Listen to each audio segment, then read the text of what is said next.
Hello বন্ধুরা, সমুদ্রের পানি লবণাক্ত হয় কেন তা কি জানেন? পৃথিবীর ৩ ভাগ পানি আর ১ ভাগ স্থল। খাল, বিল, পুকুর, হ্রদ সবখানেই অথই পানি। আর অধিকাংশ স্থান জুড়ে রয়েছে লবণাক্ত জলরাশি।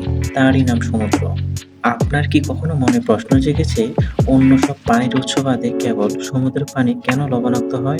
সমুদ্রের পানিতে লবণ আসে মূলত ডাঙা স্থলের পাথর থেকে। বৃষ্টিপাতের সময় পানির ফোঁটাগুলো যখন পড়ে তখন সেগুলো আশপাশের বাতাস থেকে কার্বন ডাই অক্সাইড মিশিয়ে দেয়।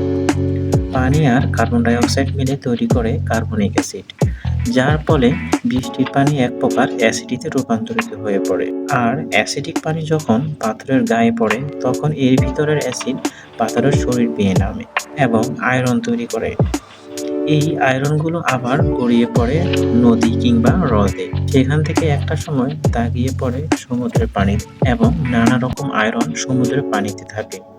এগুলোর মধ্যে কিছু আয়রন সামুদ্রিক জীব খাদ্য উৎপাদন ও অন্যান্য কাজে ব্যবহার করা হয় এবং সমুদ্রের পানি থেকে গড়িয়ে পড়ে। বাকিগুলো সমুদ্রের পানিতে মিশে থাকে।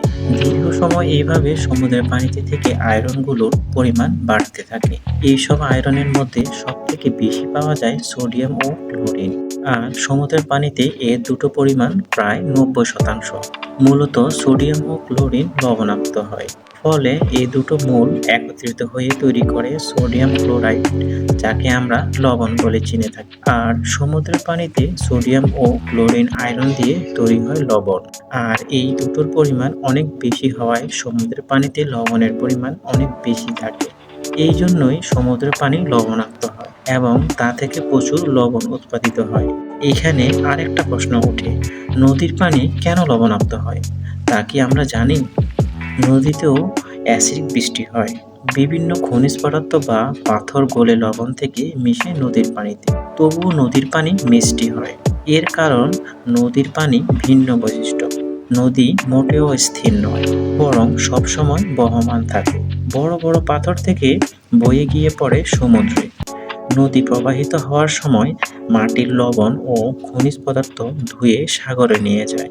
তাই নদীর পানিতে সাধারণত এইসব পদার্থ জমে থাকতে পারে না। আজকের এই অজানা বিষয়টি যদি আপনার ভালো লেগে থাকে তাহলে আমাদের চ্যানেলটি সাবস্ক্রাইব করে পাশে রাখা বেল আইকনটি প্রেস করে আমাদের সঙ্গেই থাকুন। তো দেখা হচ্ছে নতুন এপিসোডে। ততক্ষণ পর্যন্ত ভালো থাকুন, সুস্থ থাকুন।